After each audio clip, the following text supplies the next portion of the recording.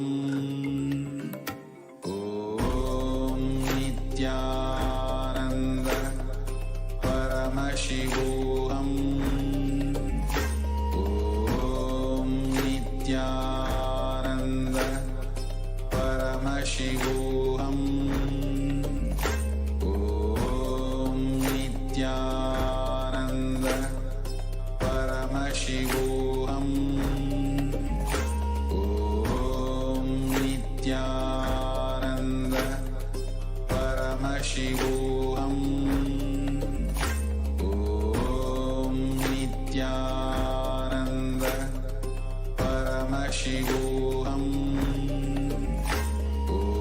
Om Nithyananda. Paramashivam. Om Nithyananda. Paramashivam. Om Nithyananda. Shivoham. Om Nithyananda. Paramashivoham. Om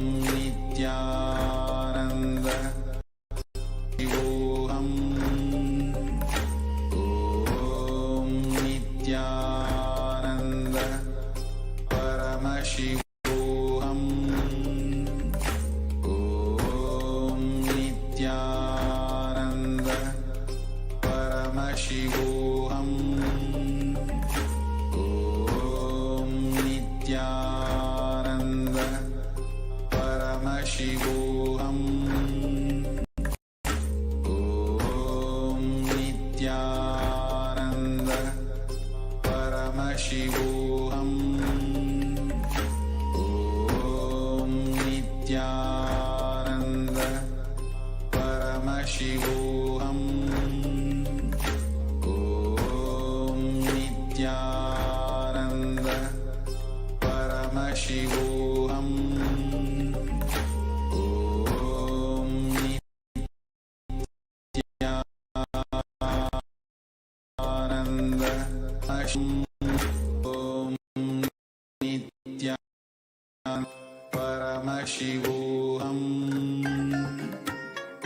Om Nithyananda. Paramashivoham. Om Nithyananda. Paramashivoham. Om Nithyananda. Paramashivoham. Om Nithyananda.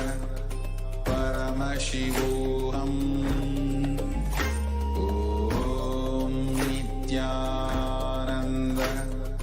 Paramashivoham.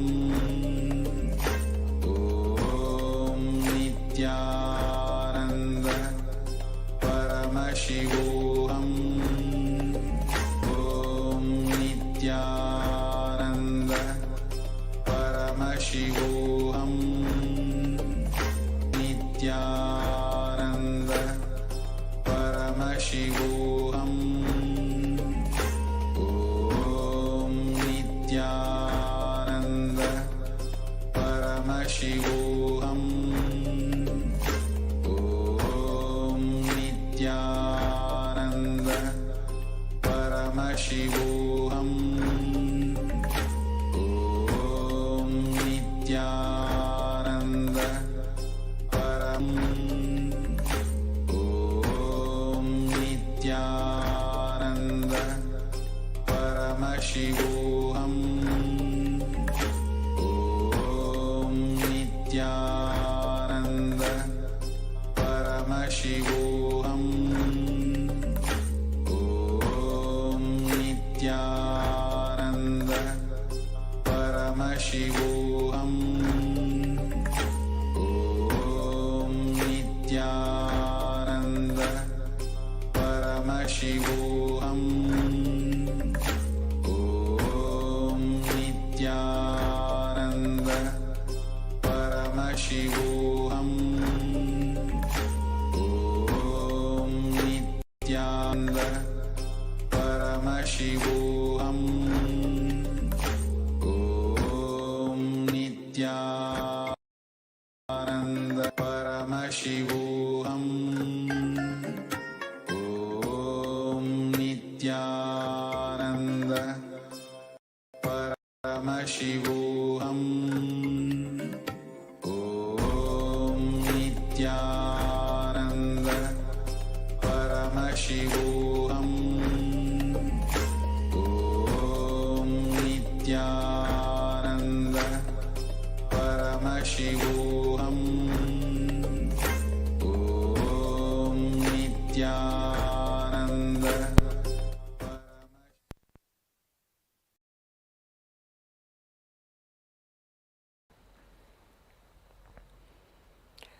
Nithyanandam.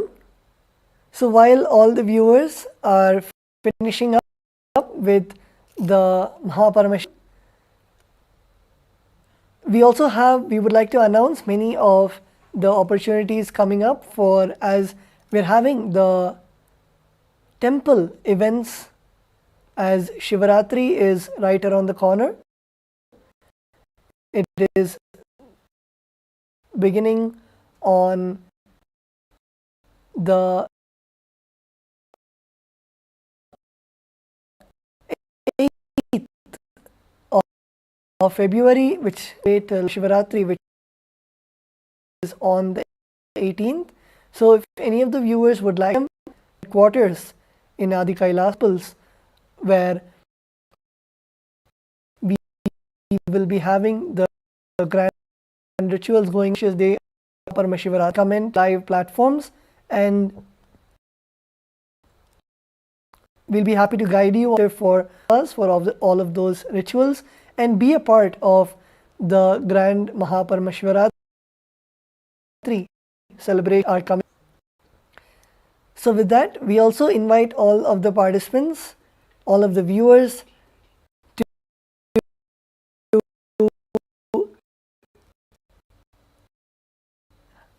engage where various topics of his as many of the viewers know, currently there are the main companies which are just laying off employees, and beautiful Hindu system, not context of the spiritual context which Paramashiva gives in the Vedas and Agamas. Paramashiva clearly means even how to conduct the business, how to have the Hindu way of economy, the Hindu strategies, and how you make in an organic Hindu way.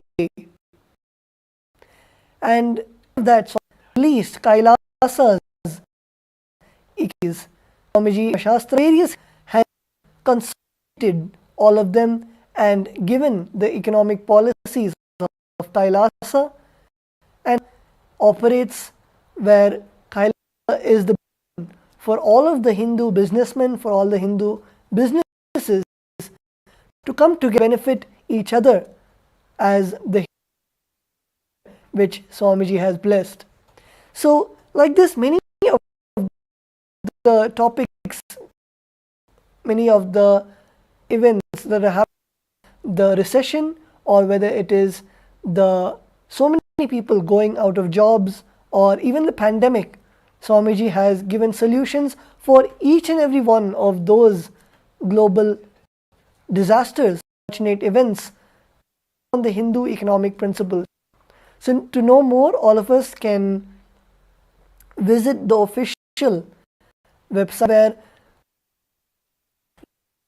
are compiled, and all of these are presented in a way that you are operating in your life, in your lifestyle also. Also, another beautiful announcement, we have the 3rd anniversary of Bhagavan Swayambhu Nithyanandeshwara Paramashivam in Adi Kailasa. I'm sure many of you would have seen the rituals that happened today in Adi Kailasa, where we saw the homa being performed. Other rituals are today and even tomorrow. So I all of the viewers to tune in live, and just by seeing the temple rituals, by having the sankalpa, as Swamiji says, resolution, when we keep that in the inner space, when all the deities are invoked and are literally to accept all our offerings, and in this auspicious time, all of us have the opportunity to tune in live and submit our prayer requests, submit our intentions, submit our prayers and wishes, boons received from Paramashiva, invite to come and experience the grand rituals, the grand happening of the 3rd anniversary of Nithyanandeshwara. The Nithyanandeshwara Paramashiva himself, the Linga, of course Swayambhu, eternal, which is from time immemorial, gracing. But from the time that we officially, Swamiji consecrated Bhagavan Nithyanandeshwara Paramashiva in the form of the Swayambhu Linga, this is the 3rd anniversary of Swayambhu Nithyanandeshwara Paramashiva.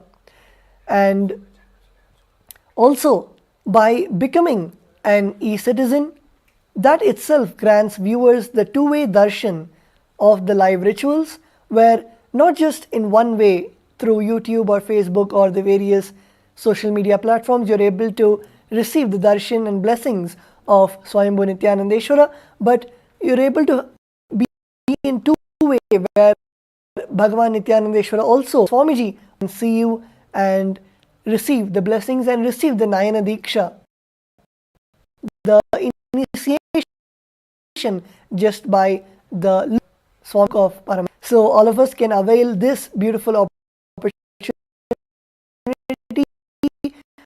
by becoming part of the e-Kailas, and the link right below, viewers can apply for ship of Kailasa. The rituals are happening from 7 a.m. IST, which is 8 p.m. Pacific, to 1 which is Pacific time, and all of you can enjoy the rituals happening and receive the blessings of Bhagavan Nithyanandeshwara Paramashiva. So with that, we'll now be going to the next segment in just a few moments, and we'll be right back with you after a short break.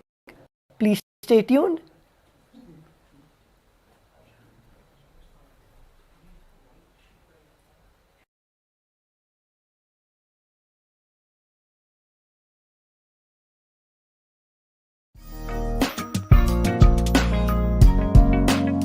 We get you health.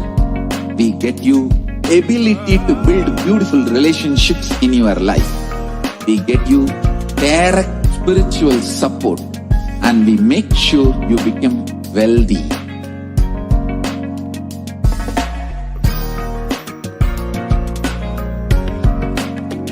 We won't stop giving you just good life. we will literally not stop till you live enlightened life. Manifesting the state of Paramashiva, space of Paramashiva, powers of Paramashiva, being of Paramashiva.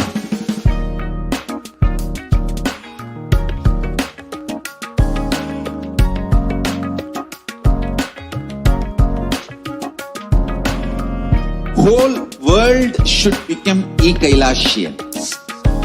I want the whole world to know Hindus have something great to contribute to the world.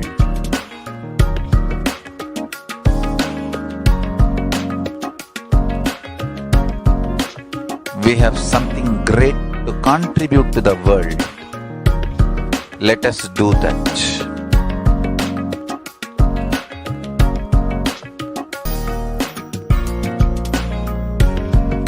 E-Kailasa is proper customized spiritual service helping you to identify your root patterns of suffering. We have perfected the science of helping every individual from every cultural, religious, nationality background.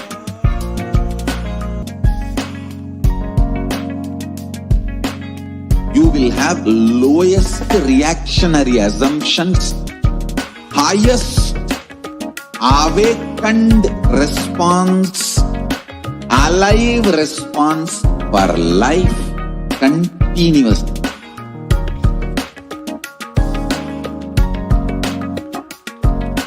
E-Kailasa is enlightenment ecosystem, literally enlightenment itself in your own home, wherever you are.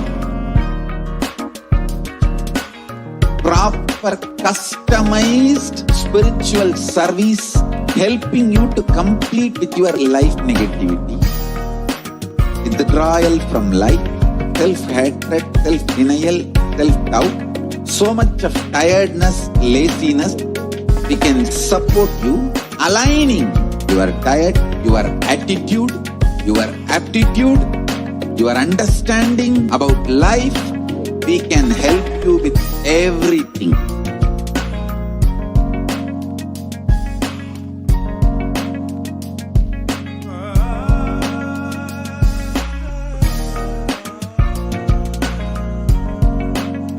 If you are interested in enlightenment, we will immediately bring this to you. If you are not interested, we will explain the whole science, inspire you and make you interested in enlightenment time. We need to cater this enlightenment science to the whole world wherever they are, because enlightenment is the birthright of all human beings. Kailasa is responsible to provide that to all human beings. Kailasa is the totality of the knowledge I received from my gurus and practice manifested in my life, perfected by teaching millions of people from all cultures, time zones, backgrounds, genders, nationality, race, from every creed.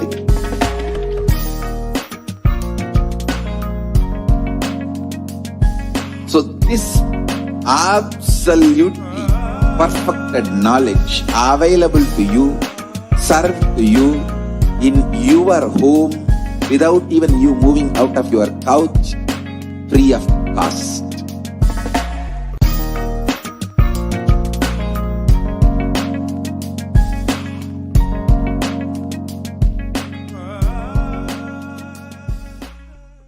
There are some great spiritual sciences unique to Hinduism.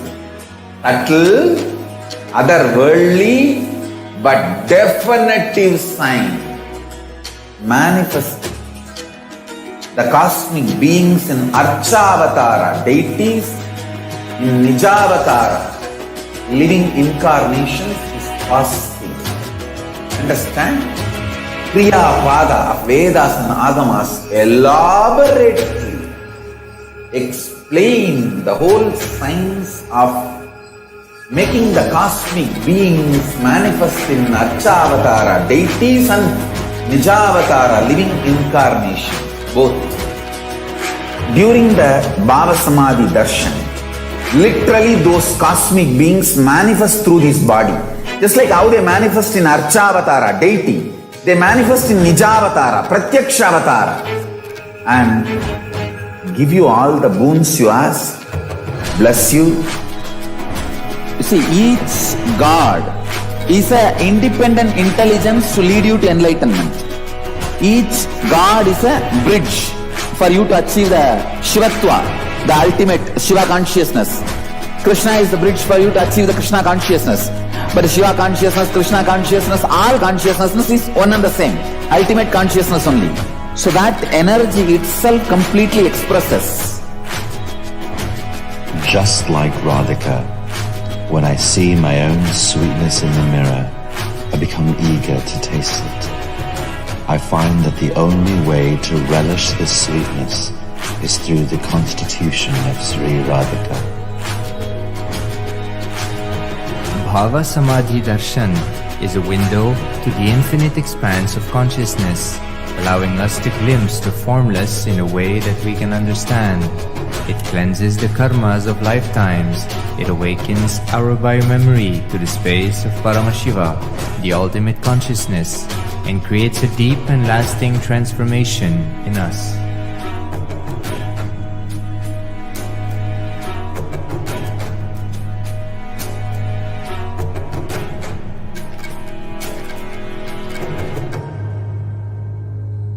A more intelligently connected world leads to a brighter future. An enlightened humanity leads to a better world.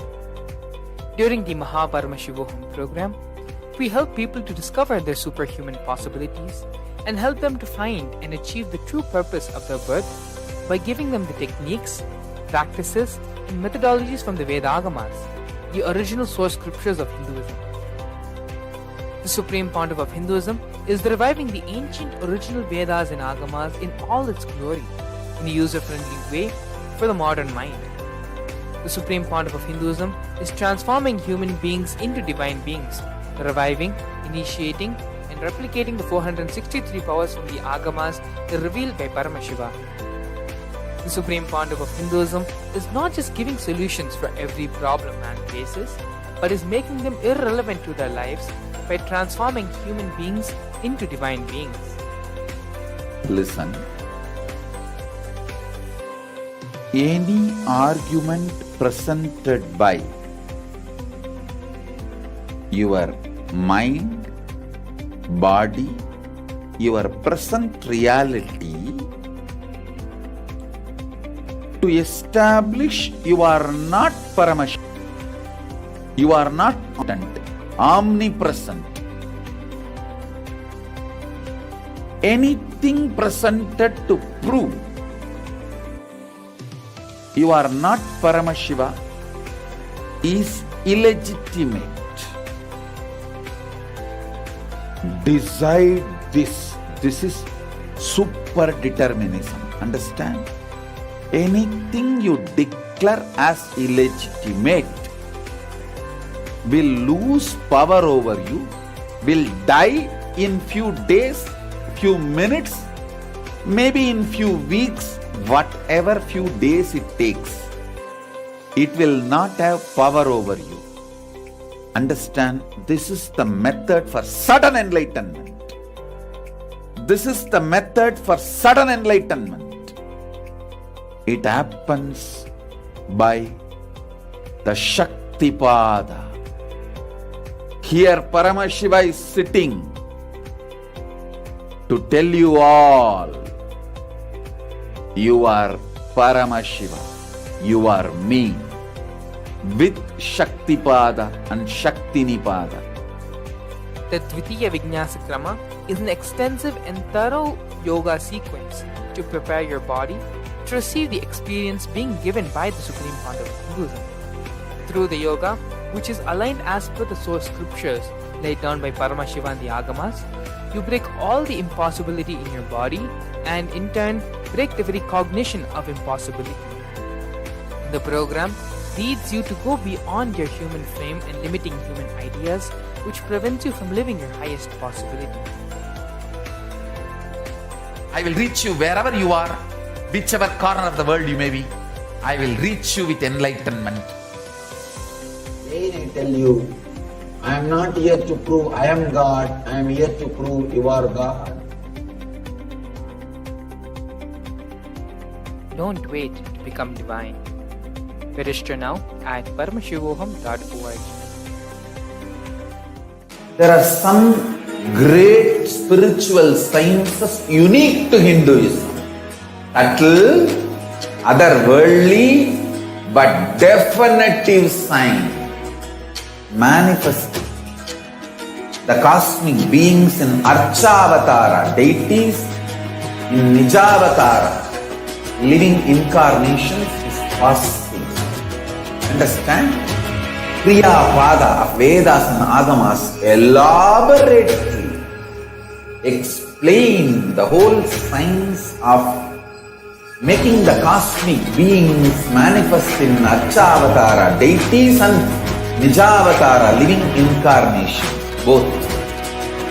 During the Bhava Samadhi Darshan, literally those cosmic beings manifest through this body.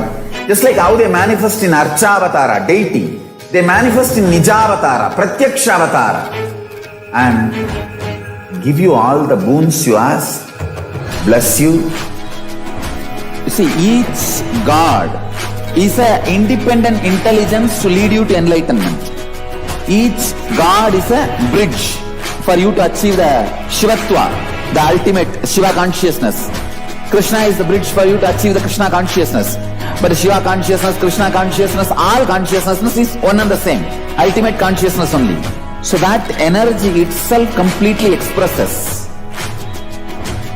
Just like Radhika, when I see my own sweetness in the mirror, I become eager to taste it. I find that the only way to relish this sweetness is through the constitution of Sri Radhika.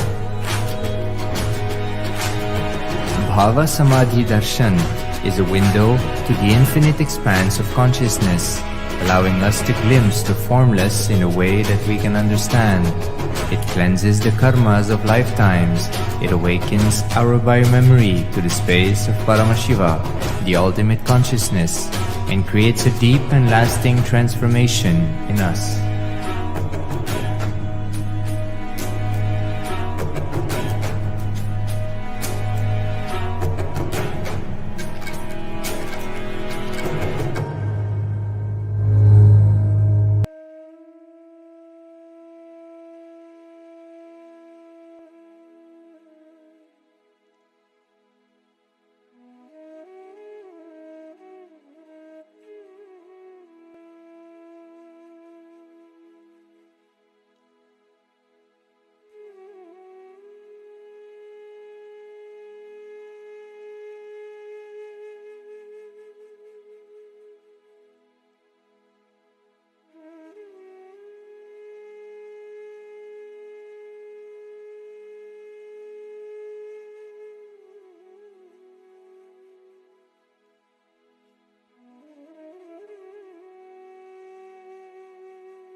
welcome you all with my love and respect. Let you all open all your three eyes. Om Nithyananda Paramashivam.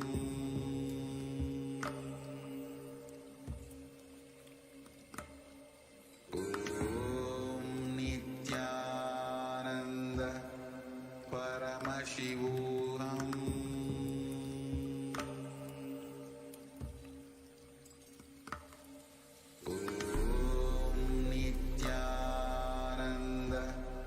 Paramashivam.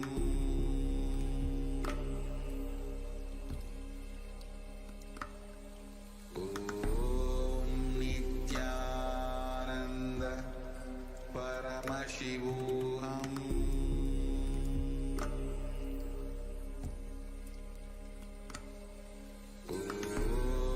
Nithyananda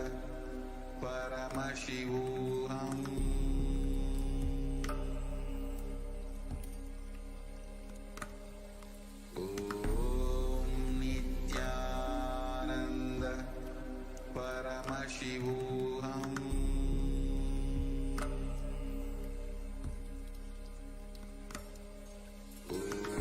Om Nithyananda Paramashivam. Paramashivam.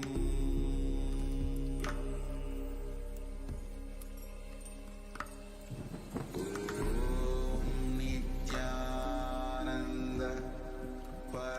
Paramashivam. Om Nithyananda Paramashivam.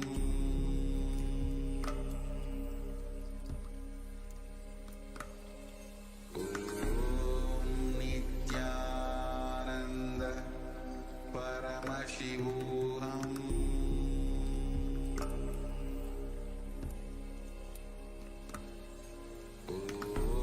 Om Nithyananda Paramashivam.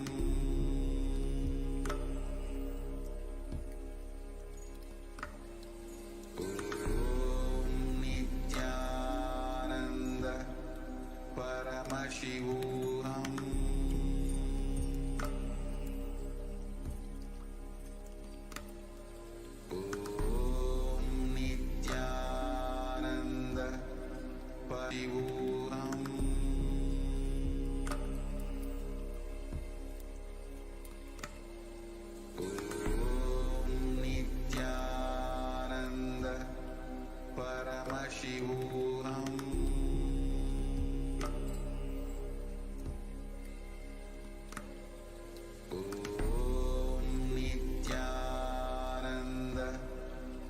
Paramashivam.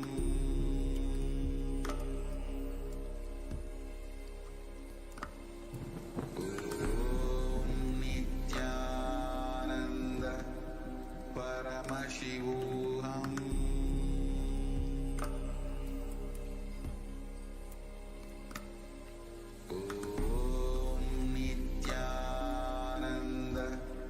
Paramashivam.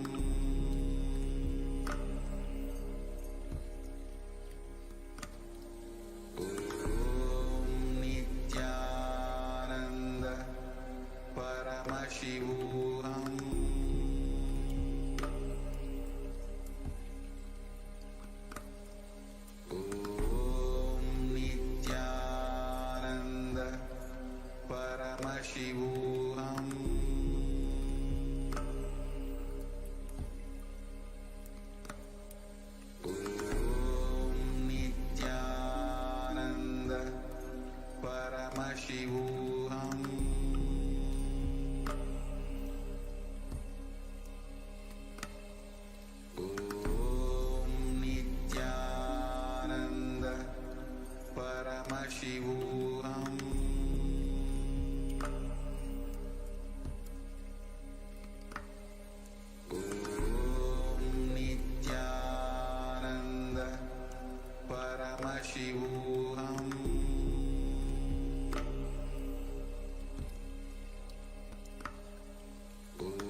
Paramashivam.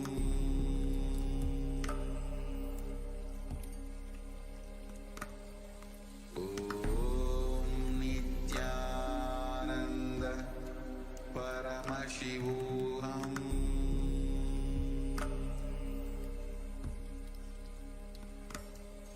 Om Nithyananda Paramashivam.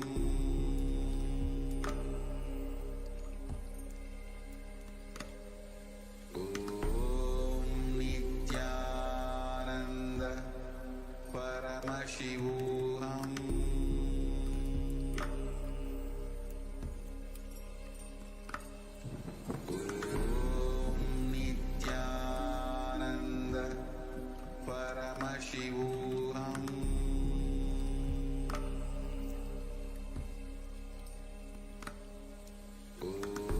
Om Nithyananda Paramashivam. Om Nithyananda Paramashivam.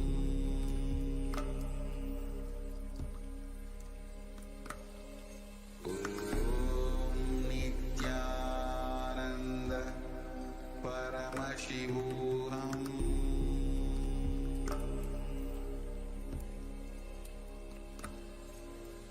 Om Nithyananda Paramashivam.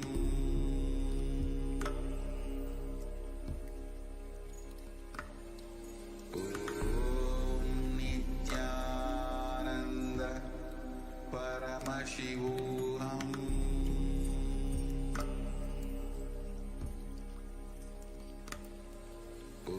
Om Nithyananda.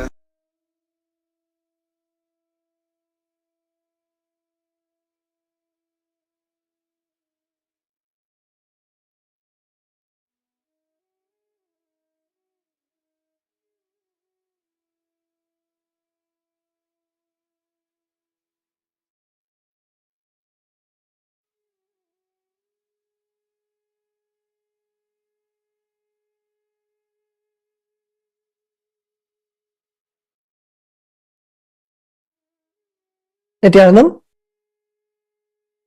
we will now be chanting the Dhyana Shloka for Bhagavan Dakshinamurthy. Please sit straight. Om Maunavyakhya Prakatita Parabrahma Tattvayuvanam Varshishthante Vashadrishiganairavritam Brahmanishthaihi Acharyendram Karakalita Chinmudramanandamurtim Swatma Ramam Muditavadanam Dakshinamurtimide Chitram Vatadharor Mule Vriddha Shishya Gururyuva Gurostu Maunam Vyakhyanam Shishyastu Chinna Samshayaha.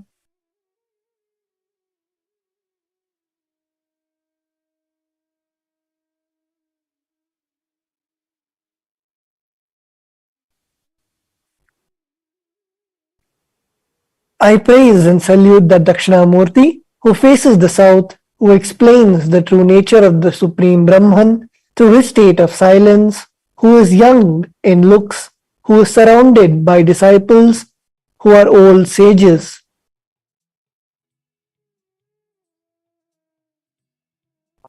Whose minds are fixed on Brahman, who is the greatest of teachers, who shows the Chinmudra by his hand, who is the personification of happiness, who is in the state of extreme joy and within himself, who has a smiling face.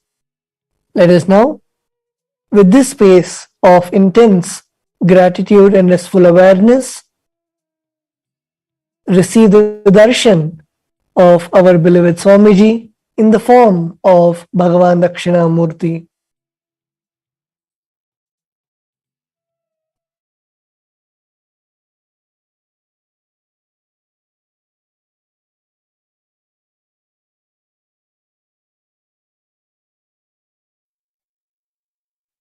Connecting with the divine with your eyes closed is meditation. Connecting with the divine with your eyes open is darshan. Come, let us all now move from meditation to Darshan. Slowly, very slowly, please open your eyes.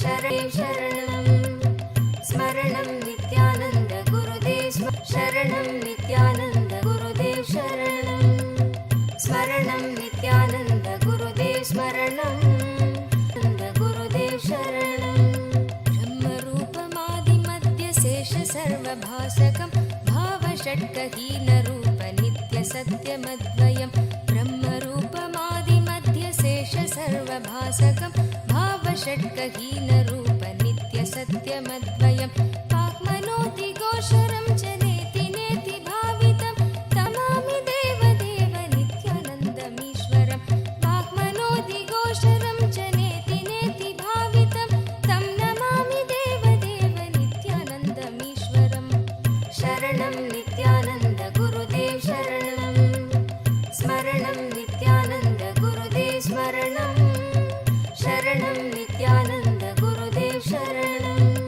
आदितेयबीहरं सुरारिदैत्यनाशकं साधुशिष्टकामदं महीसुभारहारकम् आदितेयबीहरं सुरारिदैत्यनाशकं साधुशिष्टकामदं महीसुभारहारकं स्वात्मरूपतत्त्वकं युगे युगे च दर्शितं स्वात्मरूपतत्त्वकं युगे युगे च दर्शितं तं नमामि देवदेव नित्यानन्दमीश्वरं तं नमामि देवदेव नित्यानन्दमीश्वरं शरणं नित्यानन्द गुरुदेव शरणं स्मरणं नित्यानन्द गुरुदेव स्मरणं शरणं नित्यानन्द गुरुदेव शरणं सर्वभूतसर्गकन्दकारणं ज्ञानकर्म पापपुण्यतारतम्य साधनं सर्वभूतसर्गकर्मसूत्रबन्धकारणं ज्ञानकर्म पापपुण्यतारतम्य साधनं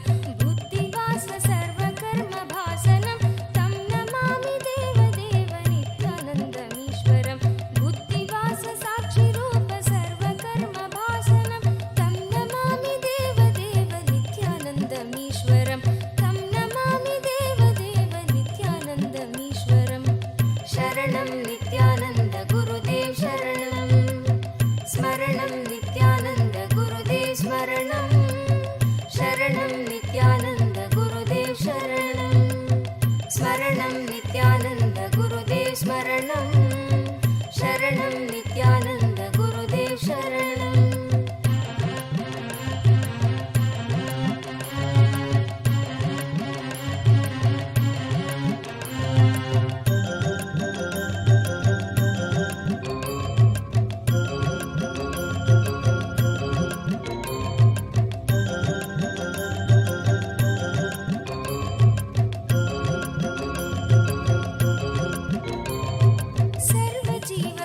सर्वजीवपापनाशकारणं भवेश्वरं स्वीकृतं च गर्भवासदेहपाशमीदृशं सर्वजीवपापनाशकारणं भवेश्वरं स्वीकृतं च गर्भवासदेहपाशमीदृशं स्थापितं स्वलीलया च येन दिव्यजीवनं स्थापितं स्वलीलया च येन दिव्यजीवनं तं नमामि देवदेव नित्यानन्दमीश्वरं तं नमामि देवदेव नित्यानन्दमीश्वरं शरणं नित्यानन्द गुरुदेव शरणं स्मरणं नित्यानन्द गुरुदेव स्मरणं शरणं नित्यानन्द गुरुदेव शरणं तुल्यलोष्टकाञ्चनं च हेयनेयधिगतं स्त्रीषु नित्यमातृरूपशक्तिभावभाव तुल्यलोष्टकाञ्चनं च हेयनेयधिगतं स्त्रीषु नित्यमातृरूपशक्तिभावभावुकं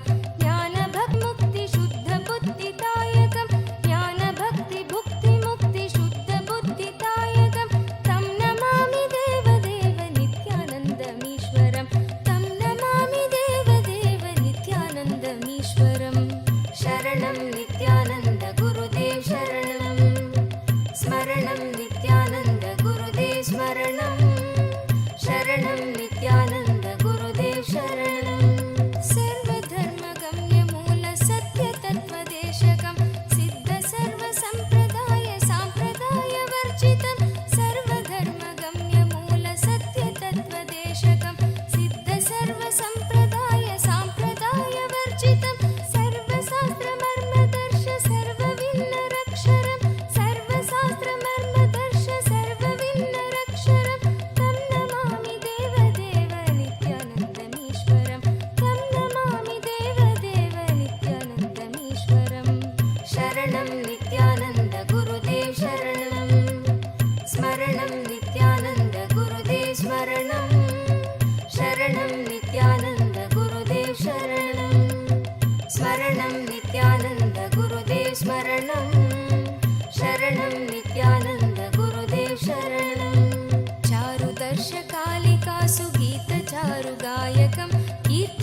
कीर्तनेषु मत्तवच्च नित्यभावविह्वलं चारुदर्शकालिकासु गीतचारुगायकं कीर्तनेषु मत्तवच्च नित्यभावविह्वलं सूपदेशदायकं हि शोकतापवारकं तं नमामि देवदेव नित्यानन्दमीश्वरं सूपदेशदायकं हि शोकतापवारकं तं नमामि देवदेव नित्यानन्दमीश्वरं शरणं नित्यानन्द गुरुदेव शरणं स्मरणं नित्यानन्द गुरुदेव स्मरणं शरणं नित्यानन्द गुरुदेव शरणं स्मरणं नित्यानन्द गुरुदेव स्मरणं शरणं नित्यानन्द गुरुदेव शरणं पादपद्मतत्त्वबोध शान्ति सौख्यदायकं सक्तचित्तभक्तसून नित्यवित्तवर्धनं पादपद्मतत्त्वबोध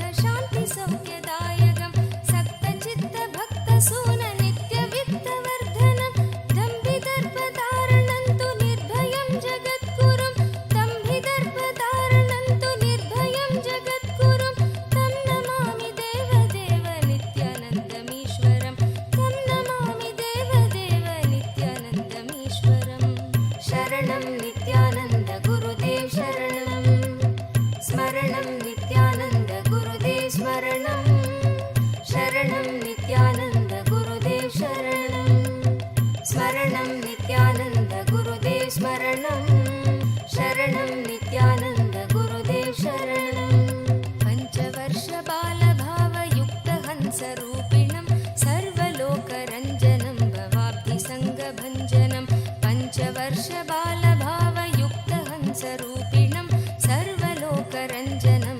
भवाब्धिसङ्गभञ्जनं शान्तिसौख्यसद्मजीवजन्मभीतिनाशनं तं नमामि देवदेव नित्यानन्दमीश्वरं शान्तिसौख्यसद्मजीवजन्मभीतिनाशनं तं नमामि देवदेव नित्यानन्दमीश्वरं शरणं नित्यानन्द गुरुदेव शरणं स्मरणं नित्यानन्द गुरुदेव स्मरणं शरणं नित्यानन्द गुरुदेव शरणं स्मरणं नित्यानन्द गुरुदेव स्मरणं शरणं नित्यानन्द गुरुदेव शरणं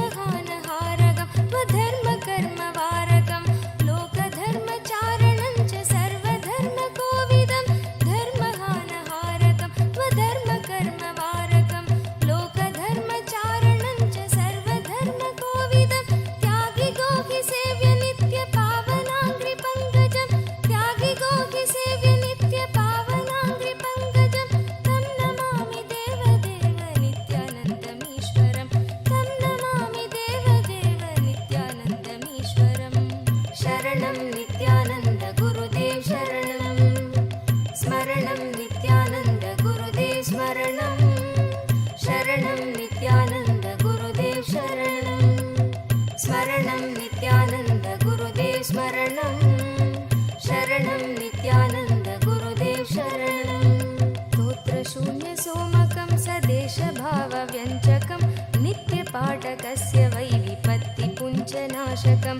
स्तोत्रशून्यसोमकं सदेशभावव्यञ्जकं नित्यपाठकस्य वै विपत्तिपुञ्जनाशकं स्यात् कदापि जापयागयोगभोगसौलभं दुर्लभं तु नित्यानन्द रागभक्तिभावनं स्यात् कदापि जापयागयोगभोगसौलभं दुर्लभं तु नित्यानन्द रागभक्तिभावनं शरणं नित्यानन्द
स्मरणं शरणं नित्यानन्द गुरुदेव शरणं शरणं नित्यानन्द गुरुदेव शरणं स्मरणं नित्यानन्द गुरुदेव स्मरणं शरणं नित्यानन्द गुरुदेव शरणं स्मरणं नित्यानन्द गुरुदेव स्मरणं शरणं नित्यानन्द गुरुदेव शरणं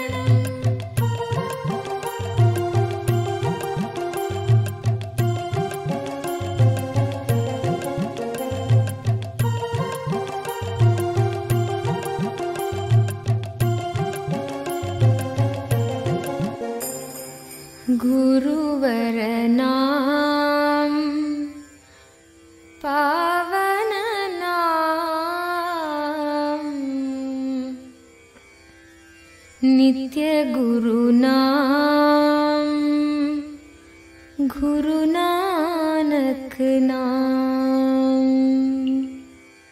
गुरुवरनाम पावननाम गुरुवरनाम पावननाम गुरुवरनाम पावननाम गुरुवरनाम पावननाम नित्य गुरुनाम गुरु नानक नाम नित्य गुरुनाम गुरु नानक नाम नित्य गुरुनाम गुरु नानक नाम नित्य गुरुनाम गुरु नानक नाम गुरुवरनाम पावननाम गुरुवरनाम पावननाम नित्य गुरुनाम गुरु नानक नाम नित्य गुरुनाम गुरु नानक नाम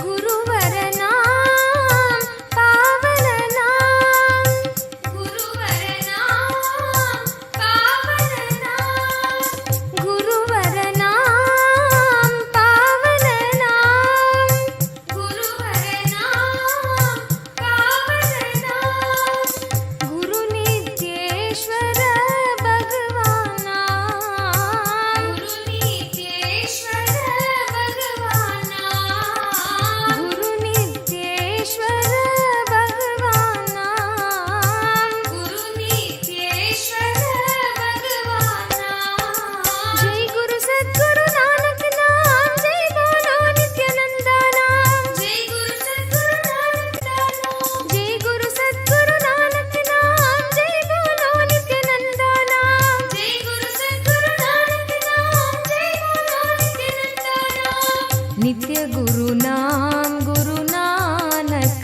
नाम नित्य गुरु नाम गुरु नानक नाम नित्य गुरु नाम गुरु नानक नाम नित्य गुरु नाम गुरु नानक नाम गुरुवरनाम पावननाम गुरुवरनाम पावननाम नित्य गुरु नाम गुरु नानक नाम नित्य गुरु नाम गुरु नानक नाम गुरुवरनाम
स्वागतं गुरु श्री नित्यानन्दरिगे नित्यानन्दद स्थिति नीಡುವ ದೇವ ನಿತ್ಯಾನಂದರಿಗೆ स्वागतं गुरु श्री नित्यानन्दरिगे नित्यानन्दद स्थिति नीಡುವ ದೇವ ನಿತ್ಯಾನಂದರಿಗೆ स्वागतं गुरु श्री नित्यानन्दरिगे नित्यानन्दरिगे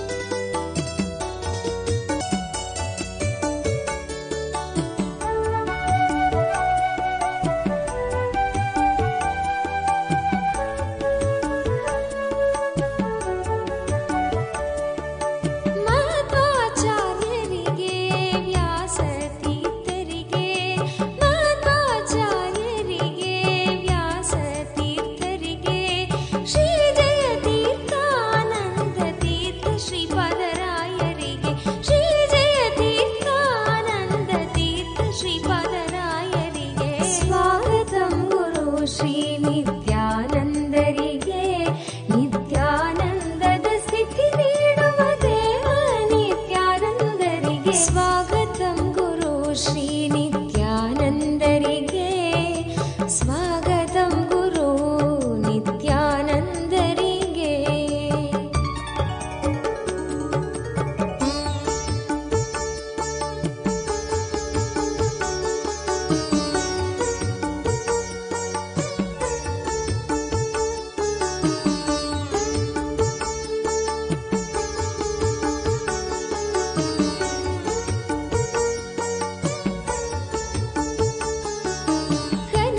ಕನಕದಾಸರಿಗೆ ಪುರಂದರದಾಸರಿಗೆ ಕನಕದಾಸರಿಗೆ ಪುರಂದರದಾಸರಿಗೆ ಕೂಡಲ ಸಂಗಮ ಅಂಕಿತ ನಾಮದ ಬಸವಣ್ಣರಿಗೆ ಕೂಡಲ ಸಂಗಮ ಅಂಕಿತ ನಾಮದ ಬಸವಣ್ಣರಿಗೆ ಸ್ವಾಗತಂ ಗುರು ಶ್ರೀ ನಿತ್ಯಾನಂದರಿಗೆ ನಿತ್ಯಾನಂದದ ಸ್ಥಿತಿ ನೀಡುವ ದೇವ ನಿತ್ಯಾನಂದರಿಗೆ ಸ್ವಾಗತಂ ಗುರು ಶ್ರೀ ನಿತ್ಯಾನಂದರಿಗೆ ನಿತ್ಯಾನಂದರಿಗೆ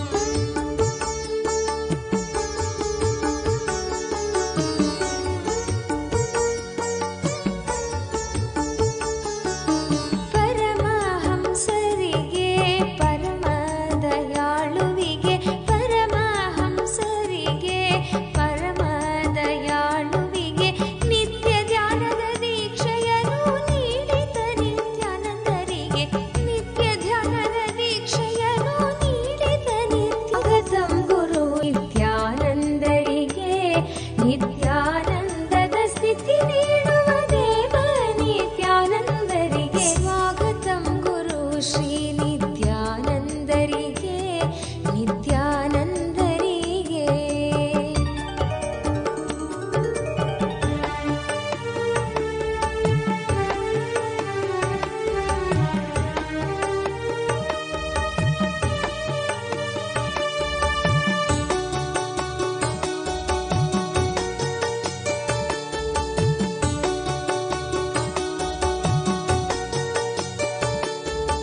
ಅಕ್ಕ ಮಹಾದೇವಿಗೆ ಅಲ್ಲಮ ಪ್ರಭುವಿಗೆ ಅಕ್ಕ ಮಹಾದೇವಿಗೆ ಅಲ್ಲಮ ಪ್ರಭುವಿಗೆ ಜಗನ್ನಾಥ ದಾಸ ವಿಜಯದಾಸ ಗೋಪಾಲದಾಸರಿಗೆ ಜಗನ್ನಾಥ ದಾಸ ವಿಜಯದಾಸ ಗೋಪಾಲದಾಸರಿಗೆ ಸ್ವಾಗತಂ ಗುರು ಶ್ರೀ ನಿತ್ಯಾನಂದರಿಗೆ ನಿತ್ಯಾನಂದದ ಸ್ಥಿತಿ ನೀಡುವ ದೇವ ನಿತ್ಯಾನಂದರಿಗೆ ಸ್ವಾಗತಂ ಗುರು ಶ್ರೀ ನಿತ್ಯಾನಂದರಿಗೆ ನಿತ್ಯಾನಂದರಿಗೆ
ನಿತ್ಯಾನಂದರಿಗೆ ನಿತ್ಯಾನಂದರಿಗೆ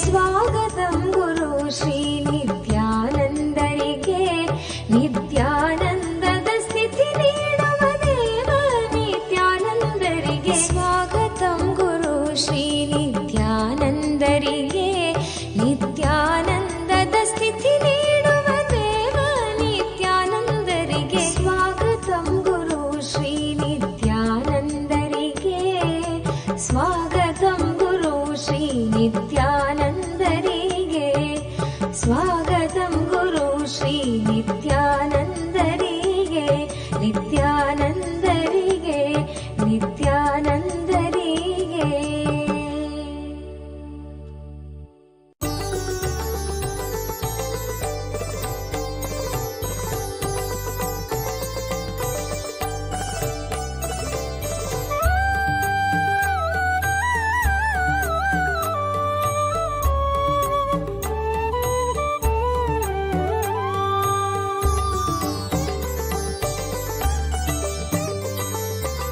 ಅರುಣಾಚಲ ಶಿವನೇ ನಿತ್ಯ ಅರುಣಾಚಲ ಶಿವನೇ அபயம் தந்தம்மையாட்கொண்டிடவே அபயம் தந்தம்மையாட்கொண்டிடவே கருணையால் உதித்தவனே நித்ய அருணாச்சல சிவனே அருணாச்சல சிவனே நித்ய அருண சிவனே அபயம் தந்தம்மையாட்கொண்டிட அபயம் தந்தம்மையாட்கொண்டி அலுதித்தவனே நித்ய அருணாச்சல சிவனே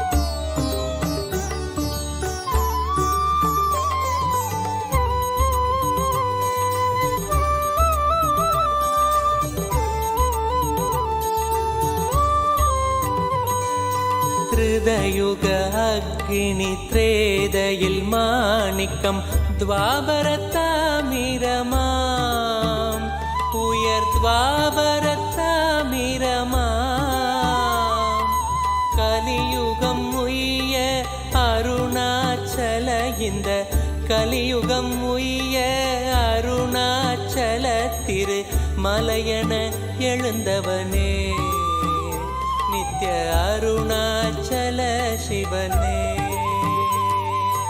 அருணாச்சல சிவனே நித்ய அருணாச்சல சிவனே அபயம் தந்தம்மையாட்கொண்டிடவே அபயம் தந்தம்மையாட்கொண்டிடவே கருணையால் உதித்தவனே நித்ய அருணாச்சல சிவனே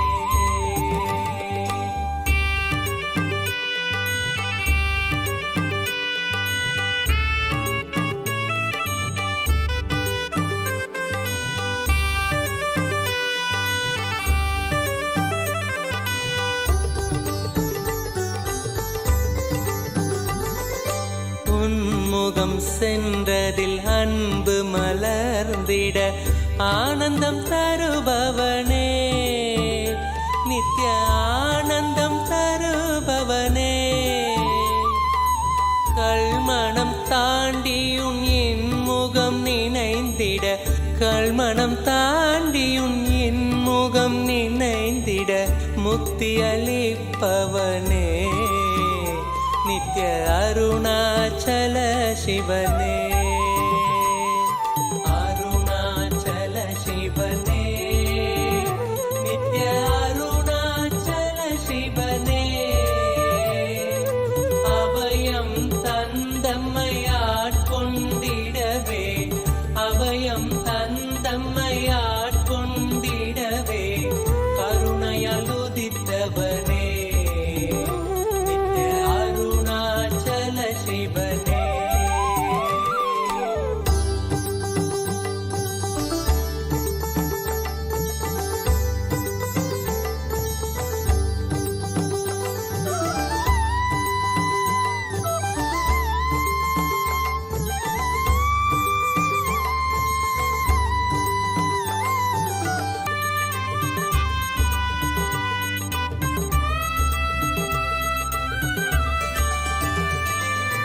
மாதவம் செய்தந்த மங்கையும் ஏங்கிட பாகத்தை தந்தவனே இடபாகத்தை தந்தவனே வேண்டிடும் அன்பரை காத்திடவே இங்கு வேண்டிடும் அன்பரை காத்திட மானுட வேடம் பூண்டவனே நித்ய அருணாச்சல சிவனே அருணாச்சல சிவனே நித்ய அருணாச்சல சிவனே அபயம் தந்தம்மையாட்கொண்டிடவே அபயம் தந்தம்மையாட்கொண்டிடவே கருணையால் உதித்தவனே நித்ய அருணாச்சல சிவனே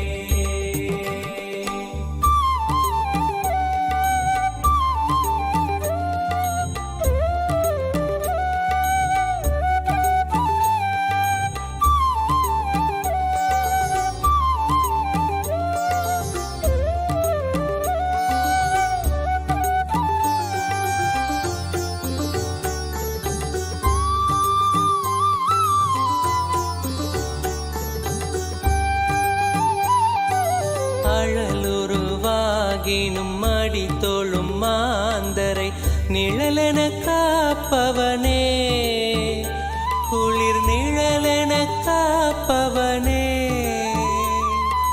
நிறை முழுதாக இப்பிறவியை மாற்றியே நிறை முழுதாக இப்பிறவியை மாற்றியே இறைநிலை தருபவனே நித்ய அருணாச்சல சிவனே அருணாச்சல சிவனே நித்ய அருணாச்சல சிவனே அபயம் தந்தம்மையாட்கொண்டிடவே அபயம் தந்தம்மையாட்கொண்டிடவே கருணையால் உதித்தவனே நித்ய அருணாச்சல சிவனே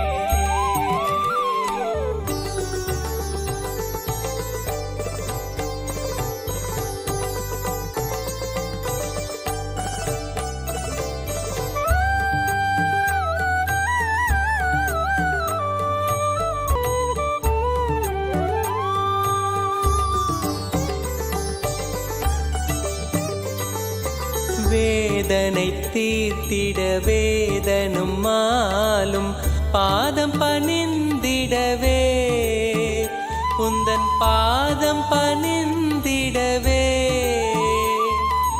ஆதியும் அந்தமில்லாதந்த ஜோதி ஆதியும் அந்தமில்லாதந்த ஜோதியின் ரூபம் தரித்தவனே நித்ய அருணாச்சல சிவனே அருணாச்சல சிவனே நித்ய அருணாச்சல சிவனே அபயம் தந்தம்மையாட்கொண்டிடவே அபயம்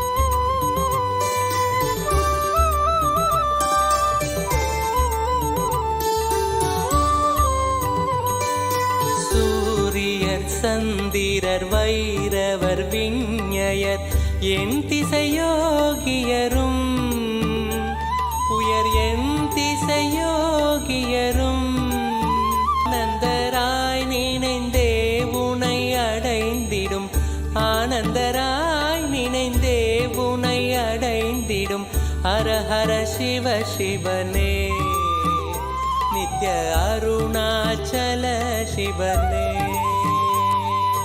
அருணாச்சல சிவனே நித்ய அருணாச்சல சிவனே அபயம் தந்தம்மையாட்கொண்டிடவே அபயம் தந்தம்மையாட்கொண்டிடவே கருணையால் உதித்தவனே நித்ய அருணாச்சல சிவனே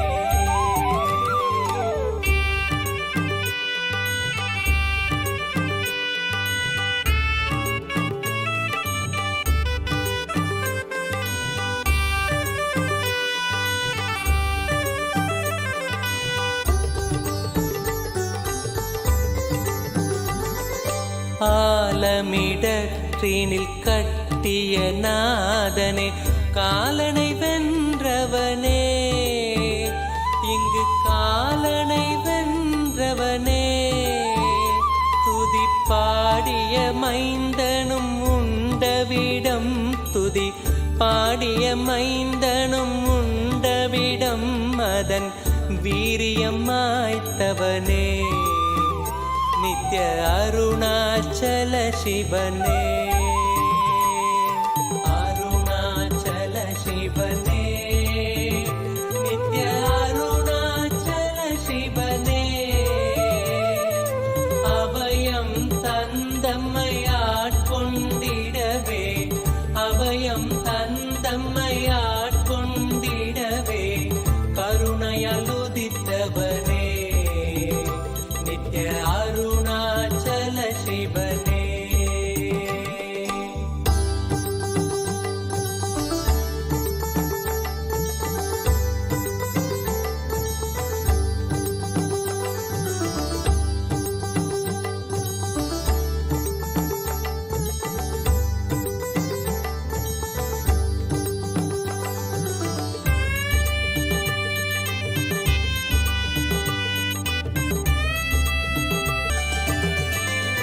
தேடியும் பாதங்கள் நோடும் எண்ணங்கள் மாய்த்தவனே ஓடும் எண்ணங்கள் மாய்த்தவனே